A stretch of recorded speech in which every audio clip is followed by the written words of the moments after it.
Ipatutupad ang Mutual Defense Treaty ng Pilipinas at Amerika sakaling may mamatay na Pilipino sa pag-atake ng anumang bansa sa Pilipinas ayon kay Pangulong Bongbong Marcos. If any Filipino serviceman is killed by an attack from any foreign power, then that is time to invoke the Mutual Defense Treaty. Sabi ng Pangulo, anuman daw ang umatake, mapa-Coast Guard man ito o Navy, basta't may mamatay na tauhan ng Pilipinas, ipatutupad na raw ang kasunduan.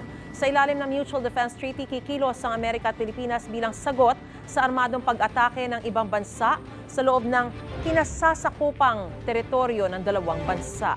Dagdag ng Pangulo, wala ng plano ang Pilipinas na magdagdag pa ng Enhanced Defense Cooperation Agreement o EDCA site dito sa bansa.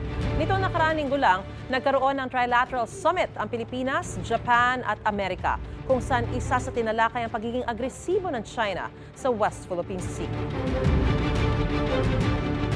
Mga kapuso, para una ka sa mga balita, mag-subscribe sa GMA Integrated News sa YouTube. Sa mga kapuso abroad, subaybayan niyo po kami sa GMA Pinoy TV at sa www.gmanews.tv.